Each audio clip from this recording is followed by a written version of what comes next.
The Detroit Lions picked up a crucial 34-31 victory against the Green Bay Packers in what was one of the more entertaining games of the season up to this point. And Jameson Williams has really started to break out on the field, but off the field, he has always had issues. But this was actually pretty funny. When Jayden Reed made an appearance on the St. Brown podcast, Reed told Amon Ra to wait till he comes to Detroit. But that time came and it was Williams who led the way with 80 yards and 5 catches. And then Jayden Reed, what do you think he did?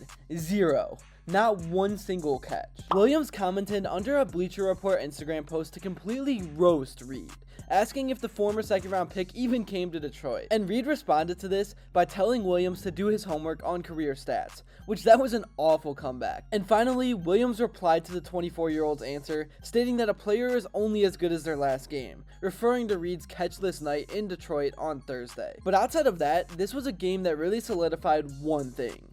Dan Campbell has the biggest balls in NFL history, almost to the point where sometimes the decisions just feel so stupid. I know the team is completely behind him and the aggressiveness has been paying off in a big way, but I really do think, with a completely unbiased opinion, that being too aggressive is going to hurt them at some point in the playoffs.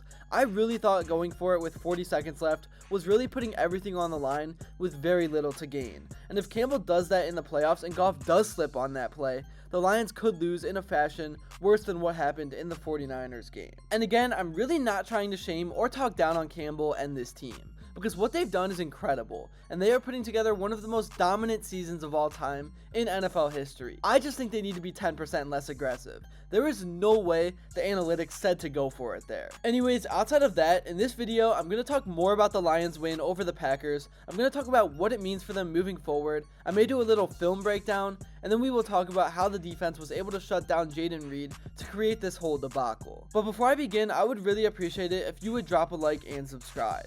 It only takes 5 seconds, plus you can always change your mind. We are on the road to 40,000 subscribers, and with your support, I believe that we can get there super fast.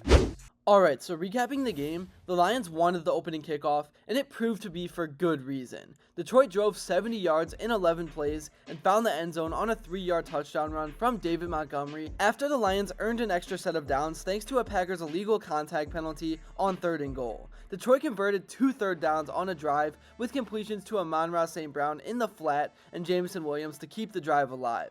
Montgomery had 3 carries for 18 yards, while Jared Goff completed 6 of 8 passes for 58 yards. The Lions opted to attack early and often through the air, and only had 1 setback on a holding penalty against Dan Skipper. The Packers picked up 1 first down, but had to punt after the Lions generated pressure on 3rd down to force an off-base throw from Jordan Love. Detroit responded with a prompt 3-and-out, but held Green Bay to a punt after getting them solid starting field position at midfield. The Lions were able to get out of the shadow of its goalposts a bit, but eventually had to settle for another punt from Jack Fox. The Lions defense created the first turnover of the game on the opening play of the second quarter. Jordan Love withstood pressure from a blitz up the middle and delivered a perfect pass to a wide open Watson on a crossing route. Watson took off down the sideline for what seemed to be a big gain, but ended up losing the ball fighting for extra yards. Watson tried to leap Kirby Joseph, who upended him, and Davis came in to knock the ball loose just before Watson hit the ground, and Long scooped up the loose ball near midfield. The Lions turned the fumble recovery into points, but couldn't sustain a drive to the end zone.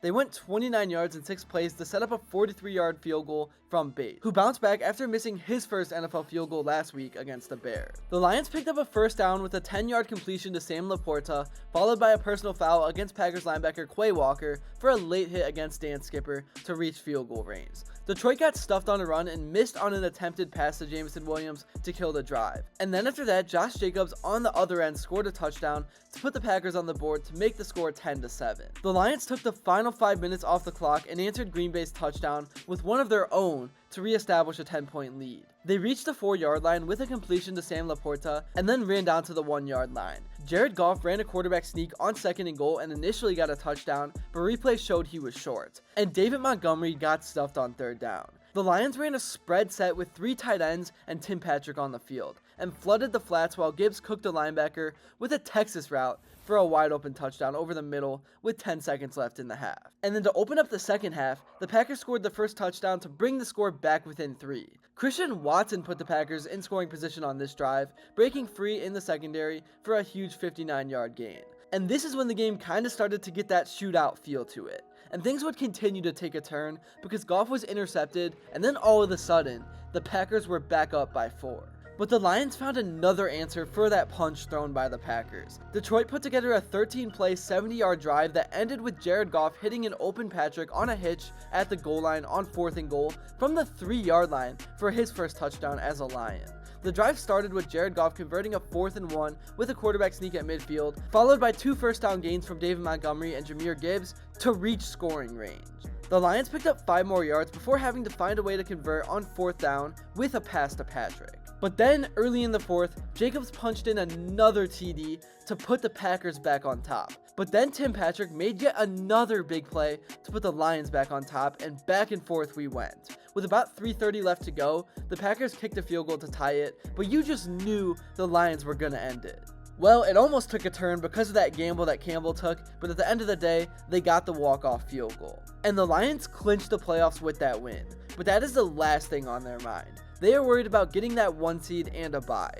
And Jared Goff is going to continue to put up numbers because, as crazy as it may sound, something we would have never said years ago, Goff is a guy that could win MVP. But even outside of that, it's impressive to see how this team just stacks wins. Because there was even a game the Lions won when Goff threw 5 interceptions. Not all of them were his fault, but the fact that the Lions can still win a game like that is just something else. But yeah, I just thought what Jameson Williams said about Reed was pretty funny, and Detroit is just playing with a lot of tenacity right now. The upcoming game against the Bills is yet another test that will say a lot about if the Packers really are just the greatest team by far this season, or if there still are a few teams that can't compete. That's really all I have to say, but let's take a look at what others have.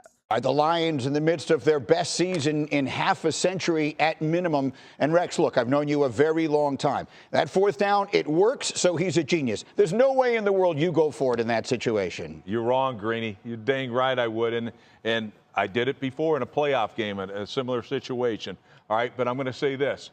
He did it. Why? He's leaning on his players. He could care less who the hell you got over there. I'm going to go behind the best tackle in football, Penei Sewell. I'm going to give it to a badass in David Montgomery.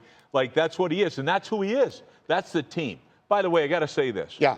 Everybody sees this Dan Campbell as, oh, he's a Neanderthal, whatever. He's not very smart. Just the opposite. Well, he is a Neanderthal, but he's the smartest thing. He might be the smartest coach in the league. That's a hats off to us because next man up, you know, and it's a great feeling.